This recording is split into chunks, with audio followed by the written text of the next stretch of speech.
हकीकी सहाफत के लिए बोल पर जुल्म की दास्तान। ये मजमुआ है जुल्म और ज्यादती की उस दास्तान का जो पाकिस्तान में 2015 से शुरू हुई और ताहाल जारी है। एग्जैक का आगाज और बोल मीडिया ग्रुप के खिलाफ कार्रवाइयां, को चेयरमैन शुएब शेख के खिलाफ मन घड़त मुकदमा, आजादी सहाफत पर हमले, आज भी बोल मीडिया ग्रुप के खिलाफ कार्रवाइयों का सिलसिला जारी है। कोई दिन ऐसा नहीं गुजरता जब पैमरा या केबल ऑपरेटर्स के जरिए बोल की आवाज बंद करने की कोशिश ना की जाए। गैर कानूनी मुकदमात इंसाफ का गला घोट रहे हैं, मगर कोई पुरसाने हाल नहीं। चैनल से वाबस्ता सहाफियों को ठोस और धमकियां देना मामूल बन चुका है। हुकूमत आज भी बुनियादी इंसानी हुकूक की खिलाफवर्जी और आजादी इजहार राय सल्ब करने के लिए कोई तहकीका फिरोगुजाश्त नहीं करती। एग्जैक का आगाज और बोल मीडिया ग्रुप के खिलाफ कार्रवाई। 1997 में एग्जैक पाकिस्तानी आईटी इंडस्ट्री के उफक पर नमूदार दुनिया की तीसरी बड़ी कंपनी गूगल का नामो निशान नहीं था। कंपनी का मकसद मुल्क में आईटी एक्सपोर्ट मुतारिफ करवाना और रोजगार के जबरदस्त मौके पैदा करना था, और एग्जैक ने ये सब कुछ कर दिखाया। कंपनी का ये अज़्म था कि आईटी एक्सपोर्ट्स इतनी बढ़ाई जाएं कि पाकिस्तानी मईशत यकसर बदल जाए, बिल्कुल उसी तर्ज पर जिस तरह इंफॉर्मेशन टेक्नोलॉजी ने दुनिया भर में इनकलाब बर्पा किया। एग्जैक का भी यही मिशन था। 2014 में दुनिया ने देखा कि पाकिस्तान की आईटी एक्सपोर्ट $432 मिलियन तक आ गई, जिसमें $355 मिलियन एग्जैक के जरिए आए, जो मजमुई आईटी एक्सपोर्ट का 82% बनता है। अगर इसी रफ्तार से कंपनी और मुल्क तरक्की करते तो आज पाकिस्तान की आईटी एक्सपोर्ट 3 से 4 अरब डॉलर्स होती, और ये सब शुएब शेख की कोशिशों से मुमकिन होता। आज मुल्क में गुर्बत और बेरोजगारी के डेरे ना होते, हमें हर मुल्क के आगे हाथ ना फैलाना पड़ते। 2014 में एग्जैक में 15,600 अफराद काम कर रहे थे। अगर ये सफर यूं ही जारी रहता तो आज इदारा 1 लाख से ज्यादा अफराद को मुलाजमतें फराहम कर रहा होता। चेयरमैन शुएब शेख के खिलाफ मन घड़त मुकदमा, जुल्म की तवील स्याह जिसने मुल्क को अंधेरों में धकेल दिया। हुआ कुछ यूं कि एग्जैक ने पाकिस्तान का मजबूत चेहरा दुनिया में उजागर करने के लिए बोल मीडिया ग्रुप बनाने का ऐलान किया। मीडिया की बोसीदा तारीख में ये एक ताजा हवा का झोंका था, जिसका अंदाजा इस बात से लगाया जा सकता है कि अभी बोल की नशरियात शुरू भी नहीं हुई थी कि पाकिस्तान के चप्पे चप्पे पर और बच्चे बच्चे की जबान पर इसका नाम था। अवाम को उम्मीद थी कि कोई तो ऐसा चैनल होगा जो उनके लिए आवाज बुलंद करेगा, जो वतन का नाम पूरी दुनिया में रोशन करेगा, जो हक और सच्चाई का अलमबरदार होगा, जो पूरे मुल्क को मुत्तहिद करने और आगे ले जाने में कलीदी किरदार अदा करेगा। अवाम तो इसकी आमद के मुंतजिर थे ही, मगर कौन सा सहाफी था जो बोल में आने का ख्वाहिशमंद ना हो। बेहतरीन तनख्वाह और सहूलियात, बाइज्जत तर्ज जिंदगी, और ये सब कुछ एक जदीद सिस्टम और टेक्नोलॉजी से आरास्ता, जो अब तक सहाफियों के लिए ख्वाब था, वो बोल ने हकीकत कर दिखाया। मगर अफसोस कि रिवायत के परिस्तारों को ये सदाए हक एक आंख न भाई, और यहीं से आगाज हुआ जुल्म और बर्बरियत का। इधर बोल मीडिया ग्रुप का ऐलान हुआ और उधर साजिशों का जैसे अंबार लगता चला गया। बोल की आमद से परेशान तमाम चैनल सर जोड़कर बैठ गए कि इस तब्दीली का कैसे मुकाबला किया जाए। उनकी तो जैसे रातों की नींदें उड़ गईं। तमाम खबरें रोककर सबने इत्तेहाद किया कि चैनल्स पर सिर्फ और सिर्फ बोल के खिलाफ प्रोपेगेंडा चलाया जाएगा और झूठी खबरें नश्र की जाएंगी। और अभी आपको अहम खबर दें कि 2015 में मंजरियाम पर आने वाले एग्जैक स्कैंडल में बड़ी पेशरफ्त हुई है। पाकिस्तान के खिलाफ लिखने वाले सहाफी टेक्लन वॉश के जरिए एक बेबुनियाद, अफसानवी और मन घड़त आर्टिकल लिखवाया गया, जिसका प्रचार हर मीडिया ग्रुप ने किया। हुकूमत वक्त ने भी इन प्रोपेगेंडा ग्रुप्स का भरपूर साथ दिया और अपने इदारों के जरिए बोल को जंजीरों में जकड़ने की कोशिशें शुरू कर दी। बोल के खिलाफ पे दर पे मुकदमा, गिरफ्तारियां और छापे मामूल बनते चले। 1997 से 2014 तक जब एग्जैक कसीर ज़र-ए-मुबादला मुल्क में ला रहा था, किसी ने इस पर धोखाधड़ी का कोई इल्जाम न लगाया। मगर बोल के आते ही ऐसा क्या खौफ था कि सारे चैनल्स को अपनी बका की फिक्र पड़ गई। अवाम भी अच्छी तरह समझ चुके थे कि ये सब कुछ एक सोची समझी साजिश के तहत किया जा रहा है। चश्मे ज़दन में बोल के अकाउंट्स मुंजमद कर दिए गए और माविन चेयरमैन शुएब शेख समेत 9 आला अफसरान को गिरफ्तार कर लिया गया। ये सारा तमाशा महज 6 घंटे के अंदर अंदर हुआ। पाकिस्तान की सबसे बड़ी आईटी कंपनी को ताला लगा दिया गया। वो हाथ जो मुल्क की तामीर में मसरूफ थे, उन्हें हथकड़ियां पहना दी गई। यूं एक एक करके जुल्म की तमाम हदें पार कर दी गई। खुद तशद्दुद करने वाले ने शुएब शेख को बताया कि उन्होंने तशद्दुद का नया रिकॉर्ड कायम किया है। उसके बाद सबको खौफ था तो ये कि किसी तरह किसी सूरत बोल की नशरियात शुरू न हो जाएं। इस मकसद की तकमील के लिए एग्जिक और बोल के दफातर पर रात की तारीकी में कब्जा कर लिया गया। सर्वर रूम्स आग लगाकर जला दिए गए, अकाउंट्स मुंजमद कर दिए गए, चादर और चार दीवारी का तकद्दुस पामाल किया गया, घर और गाड़ियां सील कर दी गईं, जबकि शुएब शेख के साथ साथ उनकी वालिदा, बीवी और बहन के नाम भी FIRs काट दी गई। एक तरफ शुएब शेख पाबंदे सलासल थे तो दूसरी तरफ तालीम याफ्ता नौजवानों को जदोकोब किया गया और सरेआम तस्दील की गई। वर्कर्स बेरोजगार हुए तो कई हजार खानदानों के चूल्हे ठंडे हो गए। दुनिया ने देखा किस तरह उन वर्कर्स के बूढ़े वालिदैन और बच्चे आंखों में आंसू लिए इंसाफ के लिए सड़कों पर आ गए।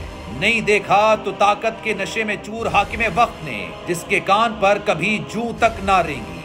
मेरा बेटा 14 महीने से अंदर है और मैं इंसाफ भी मांगती हूँ कि कल मेरी उसकी दादी का इंतकाल हुआ है और उसकी शक्ल भी नहीं देख सका।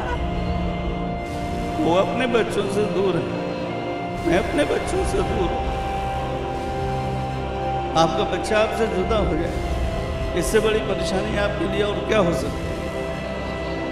ये जालिम लोग हैं, मैं जालिम कहूँगा। बेबुनियाद मुकदमात की यलगार, धोखाधड़ी का केस, उफ क्या जुल्म है। एग्जिक पर सबसे पहले धोखाधड़ी के कारोबार का एक जाली केस बनाया गया। हैरत अंगेज तौर पर आज तक एक ऐसा शख्स सामने ना आ सका जिसने इदारे के खिलाफ धोखाधड़ी की शिकायत दर्ज की।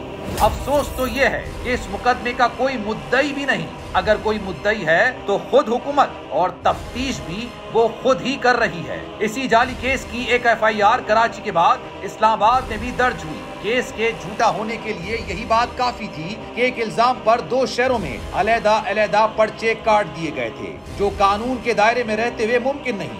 इस्लामाबाद और कराची के तफ्तीशी अफसरान ने भी इस बात का बरमला एतराफ किया कि ये एक ही इल्जाम था जिस पर 2 FIRs दर्ज हुई। माँ वो साल गुजरते गए और जुल्म की तारीख रात और भी गहरी होती चली गई। शुएब शेख 18 माह जेल में रहे, लेकिन शख्सी जमानत के इस मुकदमे में जमानत ना हो सकी। सिंध हाई कोर्ट में 9 जजेस ने यह मुकदमा सुना। हर जज 15 रोज से महीने तक समाअत करता और फिर ये कहकर उठ जाता कि मैं ये मुकदमा नहीं सुन सकता। सबसे बड़ी IT कंपनी और टीवी चैनल के मालिक को हथकड़ियां लगाकर और चेहरा ढांप कर पेश किया जाता जैसे ये कोई दहशत गर्दी का मुकदमा हो। मगर इस तरह कौम ने जालिमों का असल चेहरा जरूर देख लिया। आखिरकार वो दिन भी आया जब सिंध हाई कोर्ट की भरी अदालत में जज ने शुएब शेख को बरी कर दिया। 8 बरस बाद ये साबित हुआ कि तमाम इल्जामात रेत की दीवार थे और कुछ नहीं। ये इस बात का सबूत है कि एग्जिक के खिलाफ पहले केस की बुनियाद इब्तिदा ही से झूठ और तासुब पर मबनी थी। बिला सबूत रिश्वत देने का एक और झूठा इल्जाम। झूठे मुकदमे से बरी करने वाले जज साहब पर एक दूसरे जज ने इल्जाम आयद किया कि ये जज रिश्वत लेकर बरी करता है। साथ ही एक ब्रिगेडियर पर जज को रिश्वत देने का इल्जाम भी लगा दिया गया, लेकिन ना रिश्वत लेने वाला और ना देने वाला कभी सामने आ सका। खुद FIA ने इस ब्रिगेडियर को नामजद तक नहीं किया, जिसके बाद इल्जाम तो खत्म हो गया मगर केस खत्म ना हो सका। मुतासिब जज के खिलाफ मिसकंडक्ट की कार्रवाई और उसने अपना किया पुख्ता। जादू वो जो सर चढ़कर बोले। केस के मुद्दई तफ्तीशी ऑफिसर ने भी एतराफ किया कि एग्जिक का हर काम कानूनी जायज था। एग्जिक एक जबरदस्त IT कंपनी है जिसने किसी को कोई धोखा नहीं दिया, कोई जुर्म नहीं किया। पैरा केस, रकम बाहर भिजवाने का मजे का खेज इल्जाम। फॉरेन एक्सचेंज रेगुलेटरी एक्ट या फेरा के तहत पाकिस्तान से चंद लाख रुपए हुंडी के जरिए बाहर भिजवाने का मजा का खेज इल्जाम लगाया गया। भला वो कंपनी जो IT बरामदात के जरिए $355 मिलियन पाकिस्तान ला रही थी, वो चंद लाख रुपए हुंडी के जरिए बाहर क्यों भेजेगी? FBR केस, जब फेडरल बोर्ड ऑफ रेवेन्यू से टैक्स रिफंड का जायज मुतालबा किया तो उल्टा इदारे का ऑडिट शुरू हो गया। पाकिस्तान में IT एक्सपोर्ट पर कोई टैक्स नहीं है। बोल मीडिया को जो इश्तिहार मिलता है उसकी रकम मिलने से पहले टैक्स कट जाता है। इदारा हर साल अरबों रुपए का विदहोल्डिंग टैक्स देता आ रहा है। कस्टम दस्तावेजात केस।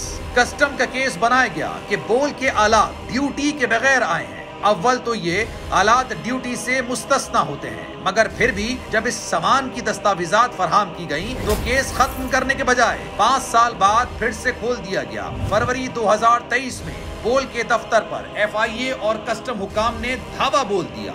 नंबर 1 चैनल की ट्रांसमिशन रोकने और काम में खलल डालने की कोशिश की। मुलाजमीन को बेवजह जदोकोब किया और तजलील की और 8 साल बाद उन्हीं रसीदों का मुतालबा किया गया जिनका जवाब पहले ही दिया जा चुका था। पेमरा का जुल्म।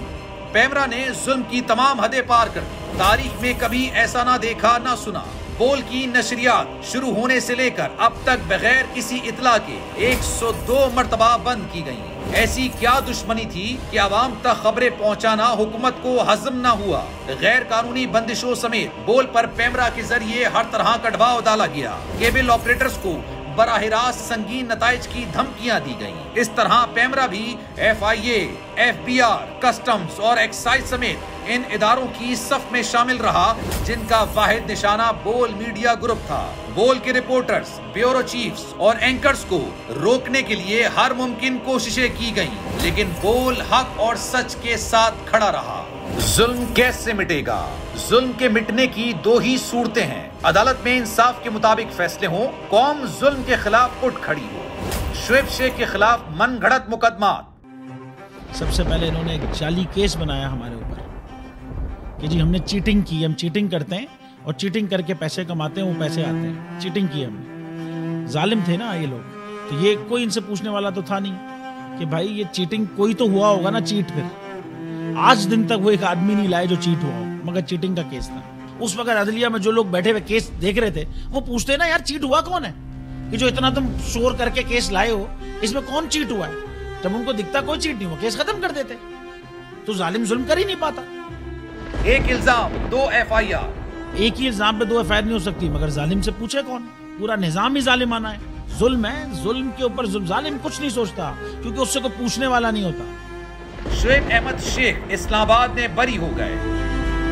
102 दिन के बाद अपील, मतलब 60 दिन का वक्त होता है। 102 दिन के बाद मैं जीत गया, केस बरी हो गया। 102 दिन के बाद अपील फाइल की, एक्सेप्ट कर ली। नहीं करते ना एक्सेप्ट, खत्म हो जाता ना जुल्म यार। जज का नॉट बिफोर मी। भरी अदालत में मुझे बरी कर दिया, फिर पता नहीं क्या हुआ 2.5 घंटे बाद का नॉट बिफोर। मैं नहीं सुनता ये केस। नहीं करते ये यार, खड़े रहते अपने फैसले पे, मिट जाता जुल्म। जज पर रिश्वत देने का भोंडा केस। ब्रिगेडियर पे जब इल्जाम लगा कि उसने रिश्वत दी है और जज ने रिश्वत ली है, झूठा है वह इल्जाम, ये तो बस ये है ही सब झूठ। लेकिन जब उसने खुद ब्रिगेडियर को FIR ने नामजद नहीं किया FIR में, तो खत्म करते ना केस यार। किस बात का मुझे बेल पे छोड़ा? केस खत्म करते ना आप, मिट जाता जुल्म। नहीं करता जालिम फिर उसके बाद जुल्म। शुएब शेख का जज बदल दिया गया। और मेरा जज बदल दिया यार। मुझे लास्ट मैंने जो पढ़ा था उसमें सुना था जज अपने आप को खुद हटाए केस से तो हटा सकते हैं, या चीफ जस्टिस साहब हटाएंगे इस्लामाबाद हाई कोर्ट के तो हटा सकते हैं, या तो इन दोनों में से तो किसी ने नहीं हटाया। मगर मेरा जज तब्दील हो गया। पूछा जाए ना यार, रुकते ना इसको, कैसे जज तब्दील हुआ? मिट जाता जुल्म। बोल न्यूज की बंदिश। 102 दफा का जो रिकॉर्ड इन्होंने पेमरा का कायम किया भाई, एक ही मामला होता है ना कि चेयरमैन पेमरा को कानूनन नहीं कर सकता वो चैनल बंद, अथॉरिटी करती है, चेयरमैन पेमरा कर देता है। बगैर नोटिस दिए नहीं कर सकता, बगैर नोटिस दिए कर देता है। नोटिस के बाद टाइम देना चाहिए, वो टाइम नहीं देता, और उसके बाद सुनना चाहिए अगले का, उसके बाद फैसला होगा। ये सब कुछ नहीं होता और वो बंद कर देता है। फिर हम कोर्ट जाते हैं, कोर्ट कहता है ये गलत हो गया, बहाल हो जाते हैं। तो अगर ये दूसरी दफा के बाद उससे पूछ लेते कि यार हर दफा यही तमाशा हो रहा है यार, उसको फिक्स कर देते चेयरमैन को, वो जो भी बंदा था उस वक्त। मैं लोगों में नहीं उलझा, सवाल ही नहीं पैदा होता, तीसरी दफा बंद करता कोई। 102 दफा की जरूरत ही नहीं थी, तो करते ना दिल का उस तरीके, रोक देते उसको। FBR से टैक्स रिफंड का मुतालबा। हम 2 बिजनेस करते हैं भाई, एक IT एक्सपोर्ट जिस पे कोई टैक्स नहीं है, और एक बोल मीडिया जिसमें जब इश्तिहार मिलता है तो एट सोर्स 1% टैक्स कट जाता है, यानी कि टैक्स की कोई लायबिलिटी नहीं है। यानी कि दोनों सूरतों में टैक्स मैंने कोई नहीं भरना, और उस पर जब इसके बावजूद मैंने अरबों रुपए का विद होल्डिंग टैक्स भरा है, अरबों का। जो हमसे ज्यादा टैक्स ले गए उसका हमने रिफंड क्लेम करने गए, वो अरब में बनता है, वो हमें हमारे पैसे रिफंड देने के बजाय ऑडिट खोल रहे हैं। पूछते हैं कस्टम के सारे कागज मौजूद है, तुम क्या तमाशा लाए हो और क्या जरूरत थी इनको ये करने की? अगर ये एग्जाम्पशन की चीज मौजूद है इसके अंदर, मीडिया के अंदर एग्जाम्प्टेड है उसके अंदर चीज, पूछते, खत्म कर देते केस। आलात की खरीदारी और कस्टम केस। कस्टम का एक केस बनाया। ये जो बोल के ऊपर जो इक्विपमेंट यूज हुआ है ये ड्यूटी के बगैर का है। अरे यार जालिमो, वो जो इक्विपमेंट आता है ना मीडिया चैनल के लिए वो एग्जेम्प्टेड होता है वैसे भी ड्यूटी से। इसको भी छोड़ें, हमने तो बस बाजार से खरीदा है, उसके सारे डॉक्यूमेंट लगाए हैं, इसीलिए वो केस खत्म हो गया था उस वक्त। मगर अभी फिर से तमाशा, वो केस फिर खोल दिया किसी ने। वो किसी को ढूंढे, वो जालिमों में। बोल में काम करने वाले सहाफियों की मावराए अदालत गिरफ्तारी और तशद्दुद। अरशद शरीफ 23 अक्टूबर 2022 पाकिस्तानी सहाफत के लिए तारीख तरीन दिन था।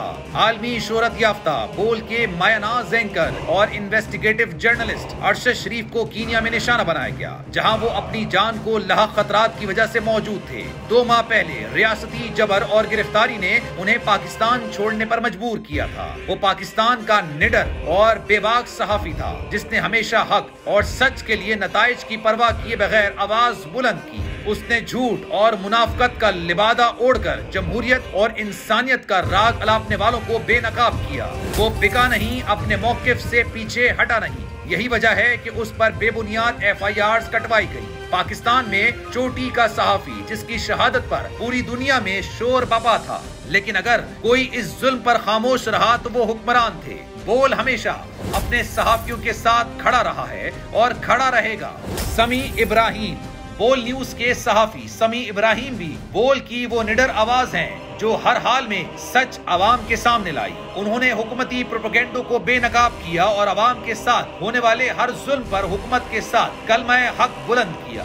बोल न्यूज के इस सच्चे सहाफी को भी उसकी कीमत चुकानी पड़ी। ये उनका सच बोलने का जुर्म ही था जिसकी वजह से उन पर झूठे मुकदमात बनवाए गए, उन पर हमला हुआ, जदोकोब किया गया। समी इब्राहिम के खिलाफ कोयटा, किला अब्दुल्ला और पिशीन में हतक इज्जत का मुकदमा दर्ज किया गया, जिसमें PPC 34, 131, 153A, 499, 505 दफात शामिल की गई हैं। समी इब्राहिम और दीगर सहाफियों पर जब भी मुश्किल वक्त आया या उन्हें सच बोलने की कीमत चुकाने पर मजबूर किया गया, बोल अपने सहाफियों के लिए सीसा पिलाई दीवार साबित हुआ।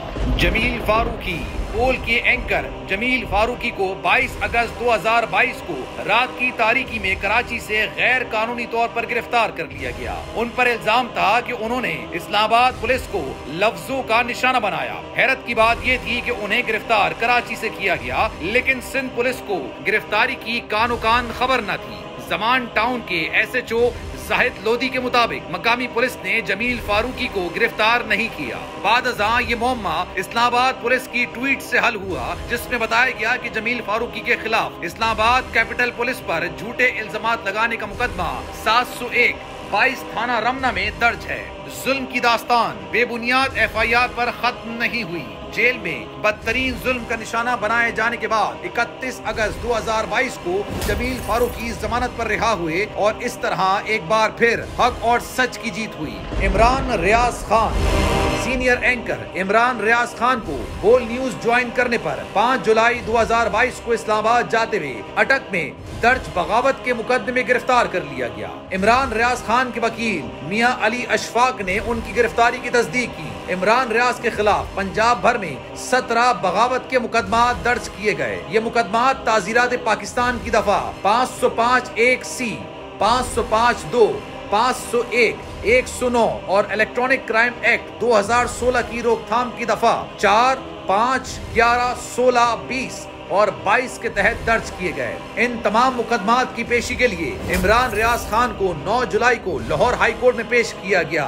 इमरान रियाज खान की गिरफ्तारी के खिलाफ दायर दरख्वास्त पर जमानत मंजूर कर ली और इमरान रियाज की फौरी रिहाई का हुक्म दिया। फैसले में कहा गया था कि इस वक्त मौजूदा केस में सबूत नाकाफी हैं जो मुल्जिम इमरान रियाज को मुजरिम साबित कर सकें, इसलिए मुल्जिम इमरान रियाज खान को केस से बरी किया जाता है। सिद्दीक जान बोल न्यूज इस्लामाबाद के ब्यूरो चीफ नौजवान सहाफी सिद्दीक जान को 20 मार्च को बोल न्यूज इस्लामाबाद ऑफिस के बाहर से सादा कपड़ों में मलबूस अहलकारों ने गिरफ्तार कर लिया। सिद्दीक जान को 18 मार्च को पाकिस्तान तहरीक इंसाफ के चेयरमैन इमरान खान की तोशाखाना केस में समाअत के दौरान जुडिशल कॉम्प्लेक्स में हुई कशीदगी के इल्जाम में इस्लामाबाद कैपिटल पुलिस ने थाना CTD के मुकदमा 23-3 में गिरफ्तार कर लिया। मुकदमे में ताज़ीरात पाकिस्तान की दफा 148, 149, 186, 353, 380, 395, 427, 435, 440 और 506 लगाई गई थी। फिर 22 मार्च को सिद्दीक जान को एक रोजा रिमांड के बाद अदालत में पेश किया गया। अदालत ने 50,000 के मचल के जमा कराने का हुक्म देते हुए सिद्दीक जान को केस से बरी कर दिया। यूं एक बार फिर मुखालिफिन को मुंह की खानी पड़ी और फतह हक और सच की हुई। एग्जैक के खिलाफ जुल्म सिर्फ 4 केसेस की कहानी नहीं बल्कि ये एक सोच है जो आज भी हक को दबाने पर मुसिर है। शुएब अहमद शेख का नाम एग्जिट कंट्रोल लिस्ट में नहीं बल्कि तमाम तर मुश्किलात के बावजूद शुएब शेख ने एक दिन मुल्क से बाहर नहीं गुजारा और वो आइंदा भी बाहर नहीं जाना चाहते। हर जुल्म और सितम का सीसा सुपर होकर डटकर मुकाबला किया और हक और सच के लिए आइंदा भी करते रहेंगे।